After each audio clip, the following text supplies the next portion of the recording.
we're going to finish up Acts 27, 28, 26, 5, 4, 3, 2, 1. Yeah. No, we're done at Acts 28, 31. Done. Yeah. But Steve will be bringing us Acts 28, verse 32, starting in 2 weeks. And I think it's entitled Ecclesiastes.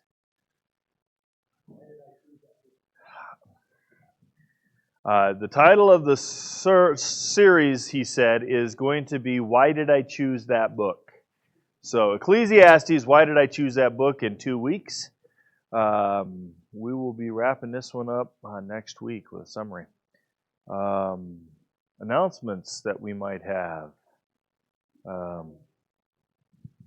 My niece may not have to have surgery. Oh, okay. That the mass was a terrible infection.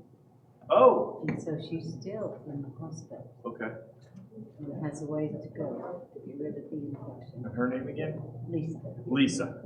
So Pat's niece, Lisa, may not have to have surgery to get rid of the mass. Apparently, it's a giant infection.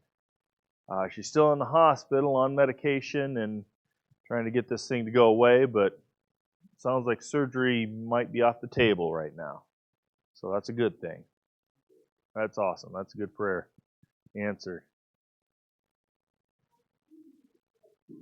A little boy that goes to St. Cristo, and he's friends. We've known him ever since he was born. His name is Craig Ford. Okay. At Christmas time, he had an accident on their ATV, or whatever you call those things, and flipped it over, and he's had a leg in a cast ever since. And then Donna called this morning. He had surgery again yesterday, which is probably already the third, and then he has to have another one tomorrow. So they were going out to see Craig, but he's only 13 or 14. All right, Greg Ford, a friend of the Witherspoons, flipped the ATV in the wintertime, December-ish. Is that what you said? In December. Broke his leg, so he's had some surgery yesterday. Already had surgery, so they're going back for surgery. Found that he has a dead muscle, so tomorrow they have to go back. Okay. So as a dead muscle, they're going to go back in and see what they can do. So Greg Ford with an ATV accident. Grandma Gardner, Wednesday of last week, she ended up having another mini stroke, which postponed the surgery. So again, we're not sure when the surgery will happen. That is the surgery to put a filter in her heart for some of this medication she's on to help with other things and catch clots and allow them to dissolve naturally. And Amber knows more details, but yeah, she was not able to have surgery Friday as we were hoping. So 13. Oh, her third chemo for Sadie Burns is coming up this week. Keep her in our prayers as she's going through this. That'll wipe you out, and that girl does not need to be wiped out. Maybe she does. Maybe she needs to just take it easy for just a little second. Ugh. It sounds like her. Yeah. Brandon and Rachel are back. It's so good to see you two. Yay. Welcome back to the wilderness. From the wilderness to the wilderness again. We have 3 mother babies coming. If you have not seen Rachel in a couple of weeks, you definitely know that thing is coming. Rachel is well on her way. We saw Katie the other day. When was that? Sunday last week. We saw Katie, and she's well on her way. I have not seen Brooke, but she's well on her way. So. Oh, good. Maybe we get to see her then. That'll be good. Yeah. So she'll be coming down for the Dusty Hop Cropper. Crop hopper. Hop cropper. You know what that is? A hop cropper? No, but I know what a crop hopper is. The awards program is. They want to find each year the EMTs, all whatever it is, ambulance people all meet once a year. Okay. And that night on the board, we have recommendations on like Dusty, who was like Dusty, and had all his traits. And then the board decides, and we give him an award. An award for the Dusty. It's a fun thing. Ends up with Crop nobody hopper. like Dusty. So there's no one like him. Just try to mimic and imitate. Right? There you go. Excellent. Jerry, still getting unresponsive now? All right. Keep Jerry and the family in our prayers as she's making that final transition and the family is trying to get things together. Unresponsive now and just kind of time. So, yeah. What else you got there, sir? Well, you're welcome. No problem there. It is our pleasure. So thank you for coming. It was good. It would be unfair of me to put Tom in the middle of a prayer after all those announcements, wouldn't it? Oh, look it, man! Look, I was gonna have like Art do it, but I'm being vetoed there, sir. Are you good with that? You're always good for a prayer, my friend. If you would, I'll pass this over to you. Yes.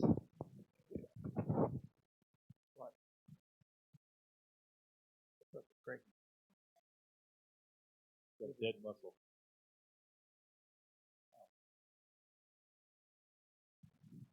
Heavenly Father, thanks so much for the warm springtime weather, the transition from winter to fall, and the success of enjoying our winters here.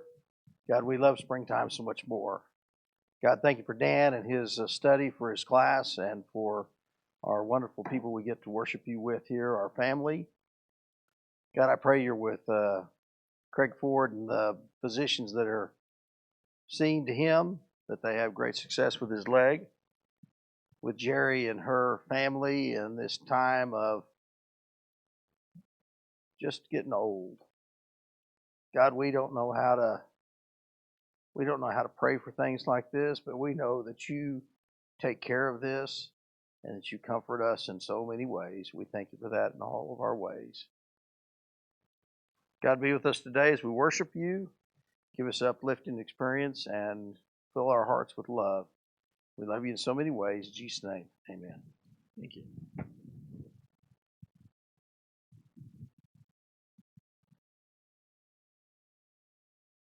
Here we are, the remaining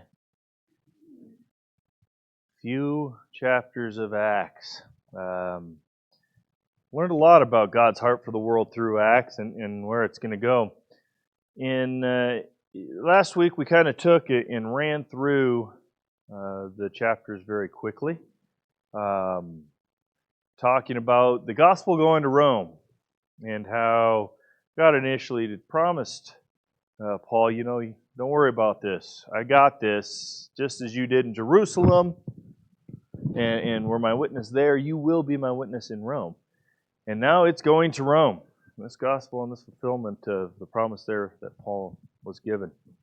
But there's a lot of great stories, a lot of great lessons that we can go back and look at within those. And as we go through things that we want to catch back up on. And instead of just the gospel going to Rome this week, I kind of broke it out into 3 sections. Gospel glimpses. As we look through it, how can we relate this to the rest of the gospel kind of deal? The whole Bible connections. What does this mean in terms of why is Acts here? I mean, stuck in the middle of everything. And then theological soundings of Acts in these last few chapters. We're going to jump around a little bit. 26, 24, maybe 19, maybe over 2 Corinthians. I don't know. We're going to figure it out as we go. But what kind of stories, what kind of lessons did you see in this last few chapters as we went through Acts? What one's stuck in your head?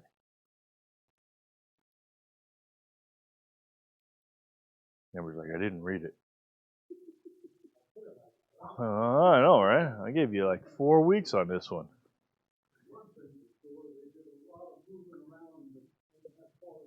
Right? Yeah, in this last few chapters here, Paul's moving a whole lot, isn't he? Boat, and traveling on the seas, and moving from one place. And it's never in a comfortable manner, is it? You know, we think about traveling today, and in that case back then, it might just have been a little puddle jumper that they jumped on, and nice comfortable seat, and they're there, right? You get a nice meal and a quick nap, and you're thousands of miles away on an airplane. Not that way back then. And in chains, nonetheless. He's constantly in chains, but he did a lot of traveling. Yeah, amazing.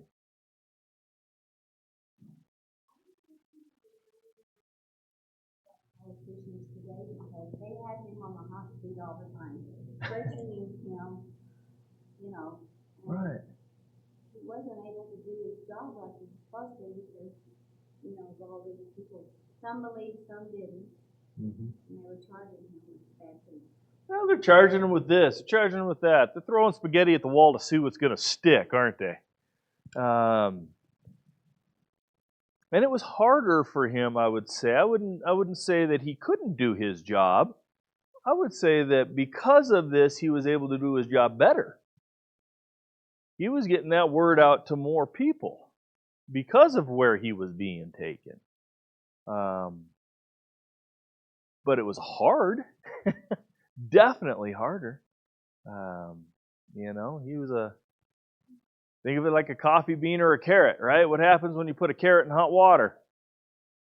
It gets soft. What happens when you put a coffee bean in water? Makes life-sustaining forces that you can drink in the morning, right? Changes the water. One changes the carrot, one changes the water. What do we want to be like, right? Paul was definitely that coffee bean and held on and maintained his strength as he tried to change his surrounding culture. But man, yeah, politicians then were no different than now, are they? Absolutely. What other stories or items snuck out at you here in Acts? Me about the book of Acts. If you take a tree, a little tree and plant it, it takes about a year before it really starts growing above ground because it's spending all its energy and time of growing roots. And I think the book of Acts shows the church has been planted, and here is all these people growing roots. Yeah. And that's the root of the tree that we see today that we call the Christian church. This is the taking off, the ramping up of the churches we know it today, right? And it is busy putting out roots. Again, going back to Acts 1 and 8, you will go out to all the world. There's those roots. You will be my witnesses. That tree is starting to grow. Yeah, absolutely. Yeah. What stories do you remember from this particular set where he is now going from Jerusalem over to Rome? What kind of stories do we have in there that jumped out at you? A bunch of them. There's a major shipwreck. Yeah. There is a major shipwreck. You know, that's coming in Acts 27, and that follows out to 28. And this is the account of Paul and Luke's journey to Italy. Now, Luke goes into a lot of great detail about this journey. He mentions names, he mentions places, he mentions events that happened along the way. Excuse me. And really dives into that. That area there. And this really gets us into that gospel glimpses that I was talking about the first time there. But that boat trip, when did that boat trip happen? When did that shipwreck take place? Acts 27:9. September, early October. Yeah, this was during the Day of Atonement. So the feast or the Day of Atonement had just passed. So September, October time frame, the end of September, beginning of October somewhere. What happens at that time? It's hurricane season. You don't want to be on the sea. You don't want to be anywhere where it's going to get windy, cold, and wet on the sea. And these fellas decide this is the perfect time to take a trip, don't they? Here we go. It is late. Now, if we were surrounded by water here in the valley at this time, September, October, what would those waters be like? Frozen, cold. Yeah. Would you want to be on a boat? No. I don't want to be outside in the mountains at that time sometimes. No. Let alone on a boat. And these guys are doing that, right? It was a pretty hazardous time for travel being on the sea. But through that, in Acts 27 and 28 there's some key themes that come up. What kind of key themes did you guys see as we talk about this boat travel?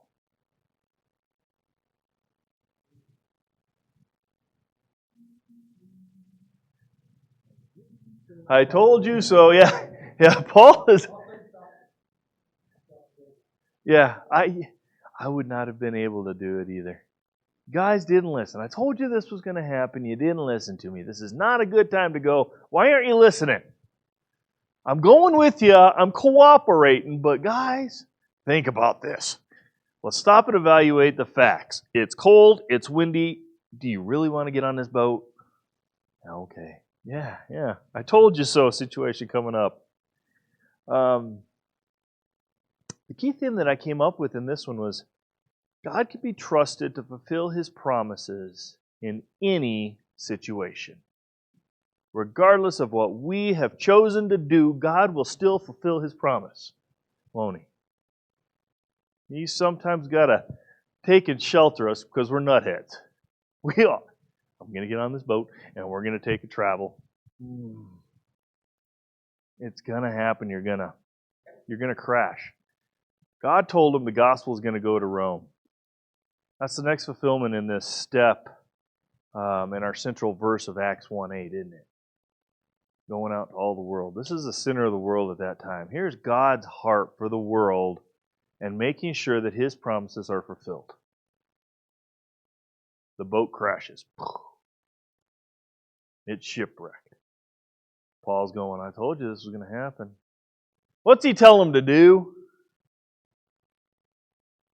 Stay in the boat, but everything else, get it off. If you jump over, you're not going to be saved. I'm sorry.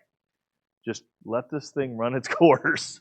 And sometimes, don't we have to do that in our life? Let the storms run their course. Start ditching the provisions. Stay with the ship. Oh, yeah. There's a whole 2 weeks right here. There's a whole 2 weeks on just this shipwreck. Stay with the ship. There's a sermon for you. He's already. Oh God. You're already cheating. Are we touching on your lesson for today? Okay, good then.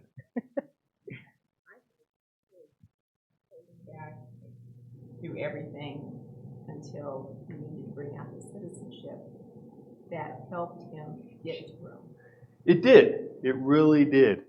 You know, he is about ready to be beaten. He is done being beat. And Paul, sitting there thinking in his mind, what are the next steps? What are the next steps? I'm constantly saying this at work. Guys, don't focus here, but focus on the bigger picture. What is next? Right? Paul is doing that. I was promised to go to Rome. I'm not there yet. I'm about ready to be beaten and put back in prison for I don't know how long. I got to get to Rome.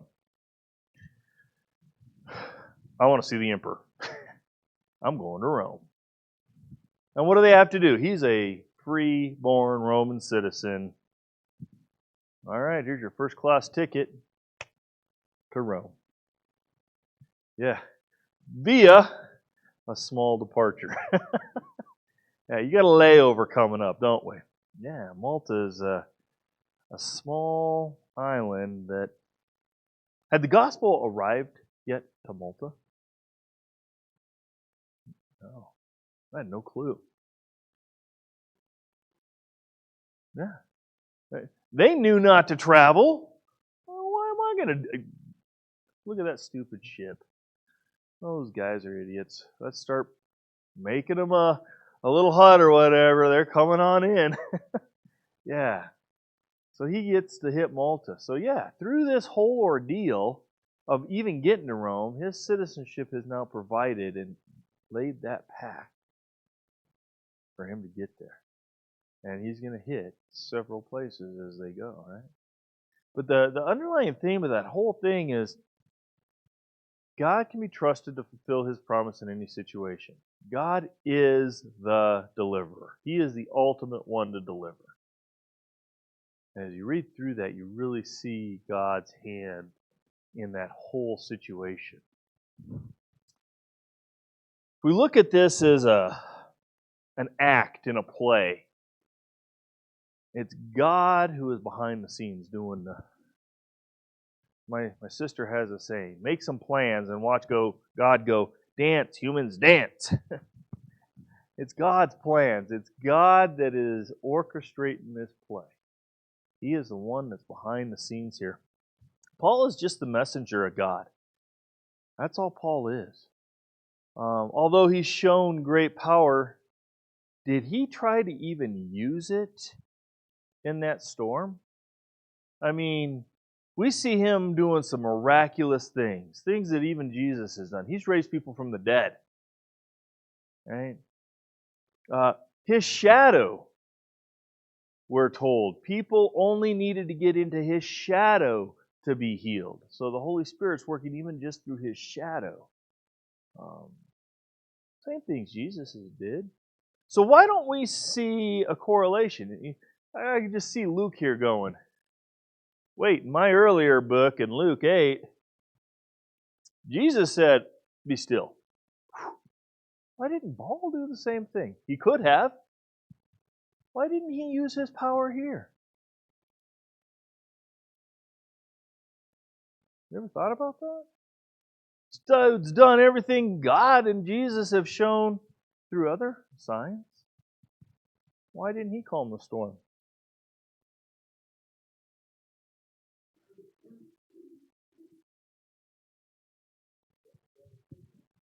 There you go. Was it Paul's place to actually calm a storm at this time?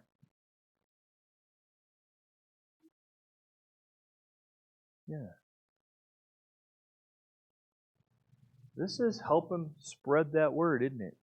That storm was a catalyst to get them to a small island, a single place. Have you ever thought that you might be that small island in this great big sea, and the circumstances that have surrounded you have led someone to you? Whether it's, I needed to be saved, or they needed to be saved. God's doing the same thing here. See, God is the great deliverer, not Paul, not us. Calming the storm would have simply prevented the gospel from going to Malta, wouldn't it? They'd have just sailed right on by, never knew. Yeah. God is the great deliverer. That's a lesson that we can take from here.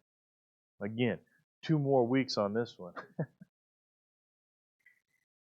Let's bounce over to the defeat of the powers of darkness. That's one of the topics I got here in the Gospel Glimpses. And this is more in Acts 26. We're going to jump over there. Luke gives us more detail. We talked about this last week on the detail that we were given of Saul's conversion, right? What extra items do we get here that we didn't get in the very first and second telling, or the first telling, the first time it happened, the second telling, and the third telling? What happened in the first and second that was not here?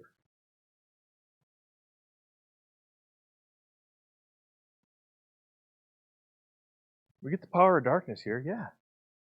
We're going to get that. Is it hard for you to kick against the goad, Paul? We hear that right away. Boom. We don't get that in the first or second one.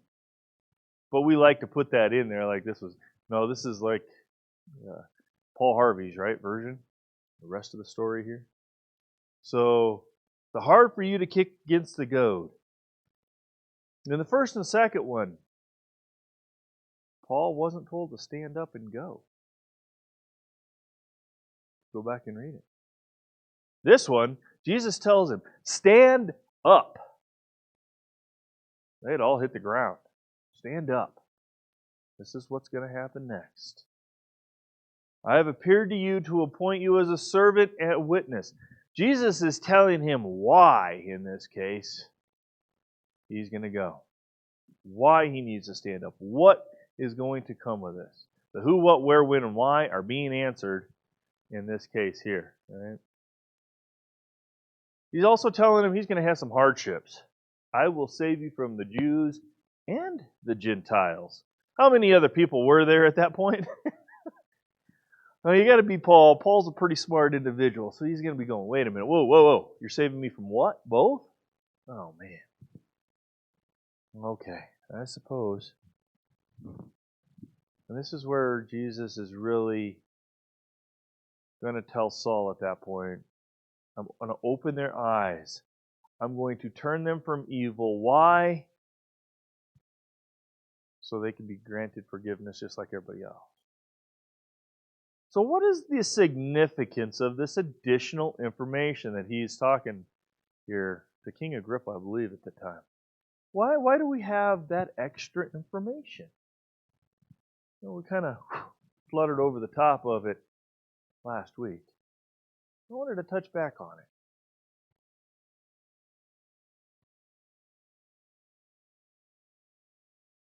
I named this one The Defeat of the Powers of Darkness. That might help a little bit.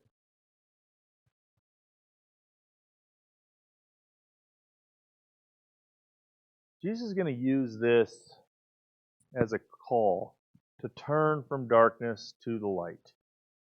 Right? Even in this, we can see God's heart for the world as Saul is now going to be the messenger to the world. Right? God is coming down going, I need you. You're going to go out. We've started this root system. I need you to secure it. And Paul and Saul at this point is going to do that. Right? If you look at John 1, verse 5, 2 Corinthians 4, 3 through 6, we see God's light overcoming darkness. And here we're told that I am going to overcome the darkness with light. And you, Paul, are going to help me do it. Right? God is sending a messenger to everyone at that point. Saul, you're going to be my messenger. You're going to be the disciple who is witnessing to everyone. Did it stop with Saul at that point, with his conversion? Who spreads the gospel now? Yeah, it didn't stop. I guess he did a pretty good job. Guess he was successful at what he did. Yeah. See, God was offering that defeat of the powers of darkness then, and He's still offering it today. His promise is continuing. It has gone out to everywhere, to the world. And He's telling King Agrippa here, O King, this is what I'm going to do. This is what I have been told is going to happen. I have been charged with doing this. King Agrippa, listen, here's what's coming down the pipe. And what does King Agrippa say to him? What does he say to him? Yeah. You are out of your mind, he's told later, right? What I'm trying to tell you is true and reasonable. And then Agrippa said to Paul, do you think you can, in such a short time, persuade me to be a Christian? Yeah, your great learning is driving you insane. Okay. This is medieval times. Get the drill out. Let's start boring into their head and get that great learning out. And it worked so well then.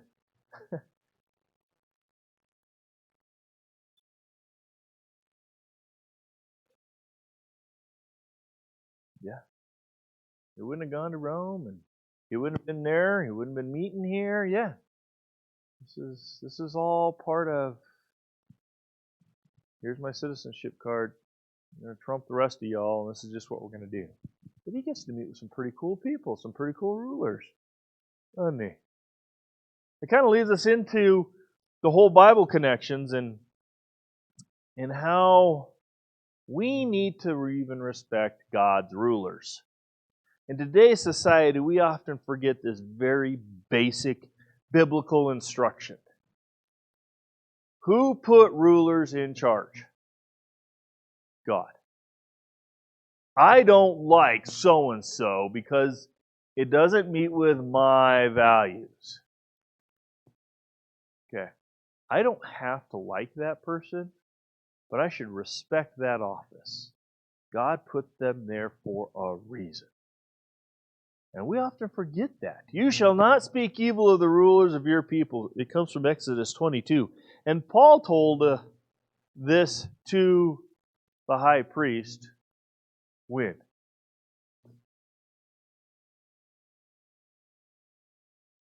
Acts 23. The high priest told people around Paul to do what? Strike him in the mouth, and Paul curses him. You whitewashed fence, he tells them. Daniel in chapter 2 and 21 tells us that God raises up rulers. And Paul just cursed the high priest. Who was the high priest at that time? What did that mean?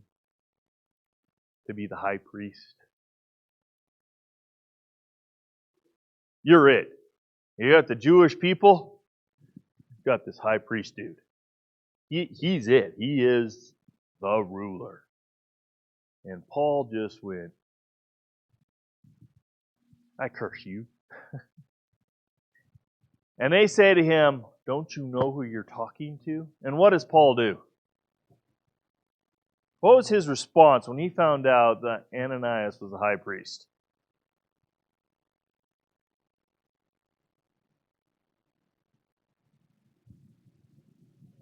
Apologies. For it is said, right, you shall not speak evil of a ruler of your people. Exodus. He's quoting this. They know who this is. They know that Paul now is aware of what he just did. Do you ever see Paul go, I'm sorry, Ananias, dude, we could be buddies again? Does that ever happen? No. What does Paul do instead? What does he do instead?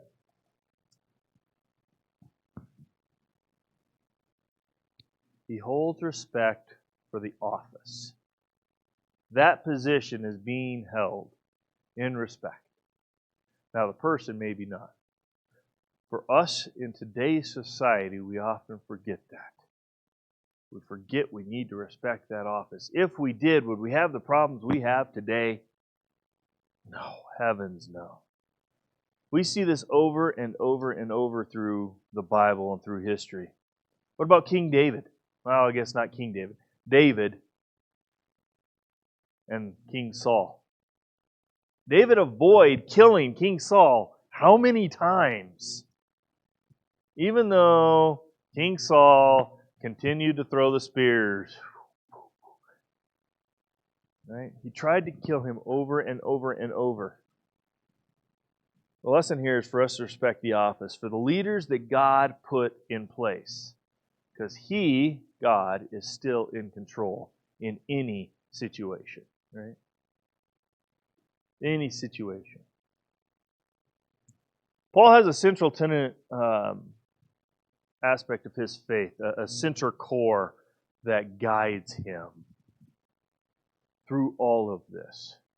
And we see this here as he's talking right after he just cursed Ananias.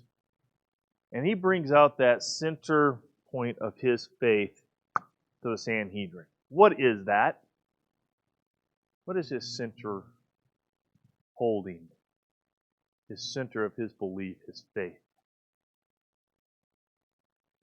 Christ was raised up. Whoa, stop! And we see this huge battle now between the Pharisees and the Sadducees come together, don't we?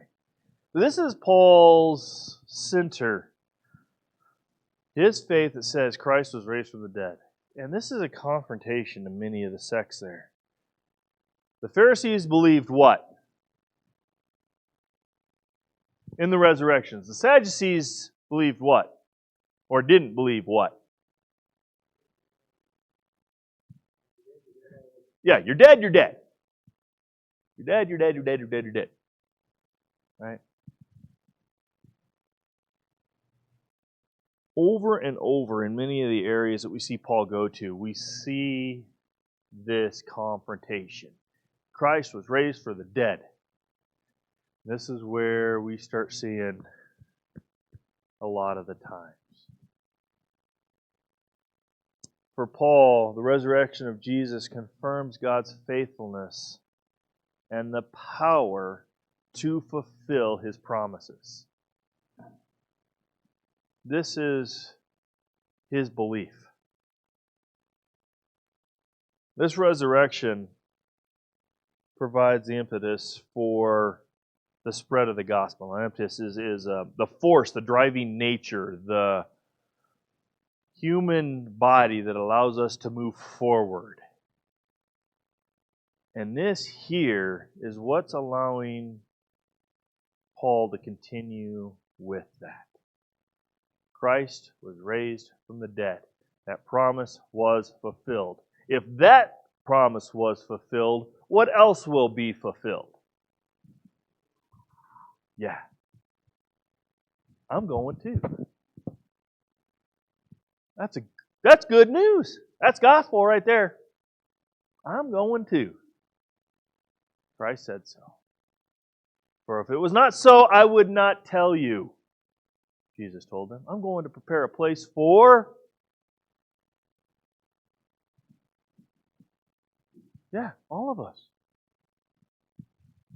Absolutely. Paul realized that, right? And we can see how this confrontation and how it's allowed that gospel to spread all through Acts. King Agrippa, Athens. Now you go back and you just name the places that Paul has been. There's confrontation. But with that, we are always told, and the gospel spread, and many people were saved. Right? How can we use this lesson in today's society? Christ is risen.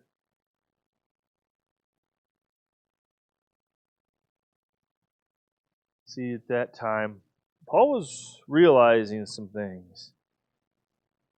This hope that the Old Testament prophets and people were waiting for and watching was here. That was Christ.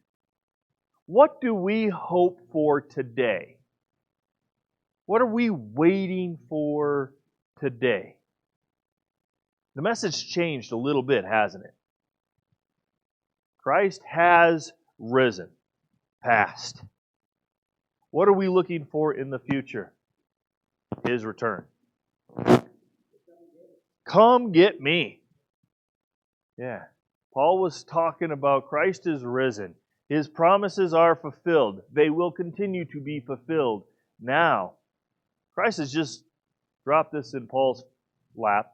Paul, being the messenger, comes to us and goes, your turn. How are we going to use that to spread the word? He's coming to get me. Right? Something to think about. We're hoping and waiting for that second coming. And theological soundings. This is the last part that we'll wrap up here real quick with. God's providence. We're told in all things to rejoice and give thanks.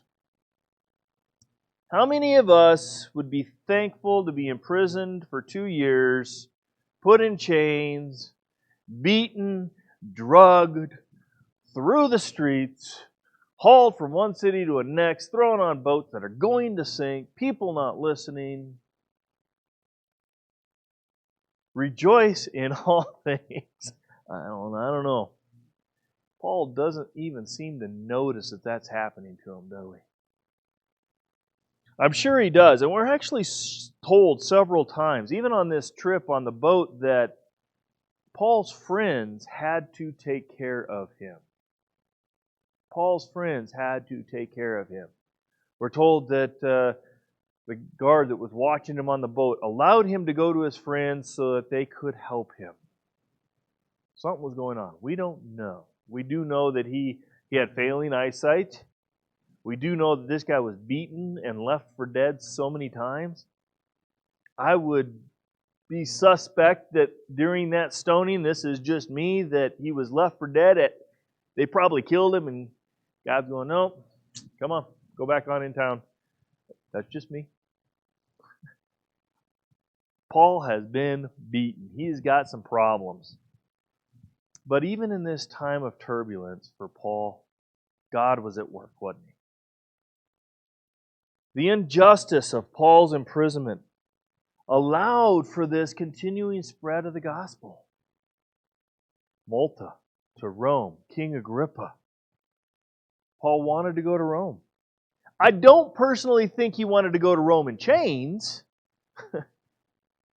but he took the opportunity and went, citizen, I'm going to Rome, didn't he? Paul saw the opportunity with Festus. He was made a promise in Acts 23. What was that promise in Acts 23? Verse 11 to be specific. He was made a promise. I'm going to be with you. And you are going to do something. He's not going to Disneyland, is he? That's what he was hoping for. I'm going to be with you, but just as you were my witness in Jerusalem, you will be my witness in Rome. Here is that fulfillment of that. Take courage. Jesus was telling him, it's okay. God's providence, even through this convoluted legal issue that Paul is going through, continues to flow. God is at work. Bottom line. He has a heart for not just me, or Charles, or Art. Does he? It's for the whole world.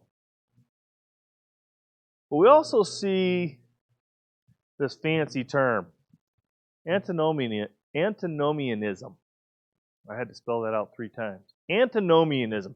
Fancy word for lawlessness. That's all that means.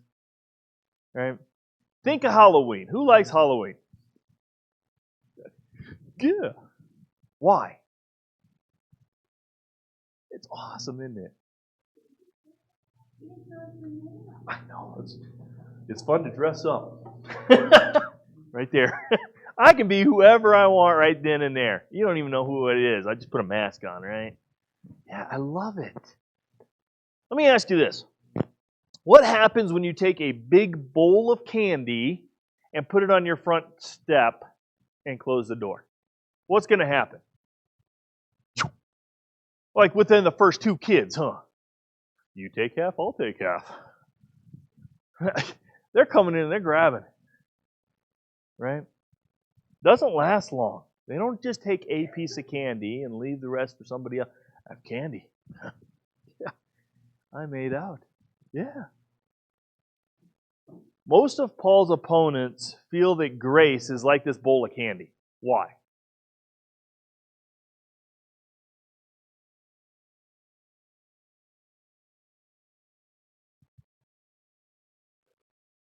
It's got a limit. Well, if it's got a limit, then what do we have to do? We have to put a big sign out there, don't we? And what does that big sign say? Take two only. We have a law. Take two only. Because this is not going to just go on forever. It's going to run out. Take two only. Okay? We have to keep the religious commands that are in place so that we can receive this grace that Christ has given. We have to do this. But what's the truth? What's the truth about that bowl? It's bottomless. Janet keeps coming out and refilling as soon as they do. She's got a whole semi-truck of candy in the back. That's God's grace. Right? We can do nothing to obtain this grace. Nothing on our own accord. It is freely given. We can go and reach into that bowl as much as we want. Do we? Do we continue to reach into that bowl? See, that's the part that these guys weren't seeing. And Acts as a whole starts to show, yes, we have to have laws, and yes, we have to have and keep them in order to be saved. False. It starts to show us this grace and God's heart for the world. Because He knew, and we're told, we cannot keep these impossible commandments and lists of rules that you have. You yourself, Paul and Peter, tell the Sanhedrin, can't do this. How can we? Because Jesus just wanted to give the world a hug, didn't He? Come to me. And they crucified Him. You see, those that have experienced God's grace, those who have reached into that candy bowl and taken their fair share of candy, are compelled to do His will because of His love for us, for them. And what do they do when they reach into that bowl of candy? They're going to make sure that when they pull out a handful, that they can go, here's some for you, and here's some for you, and here's some for you. And share that with the world. Do I continue to sin that grace may abound? Heavens, no. No. We have grace and we get to share it. And that's what we're talking about here. We want to do it because of His love. That free bowl of candy that He gave to us, and we know that it's going to be there if we need to go back for it, but we're not going and emptying it all the time. We don't need to. Right? God's heart for the world is shown here. We're not taking, we're sharing. And that was something that they felt had to happen. I have to have rules in order to obtain salvation. What's the only rule that we have to follow to obtain salvation? It's the only thing that we have to do. Accept it. Accept it. Here's your free bowl of candy. We have to take it in, open our heart, allow Him in. Right? We don't have all these rules. And God said, this is so much easier for you to be able to do. Here it is. Allow me into your heart so my heart can shine. And that's it. That's Acts in a nutshell, folks. Next week we'll kind of wrap up. Think about your favorite verses, your favorite topics that we've discussed from Acts 1 to Acts 30 here, 31. We'll kind of summarize and see what we got. I appreciate your all's time.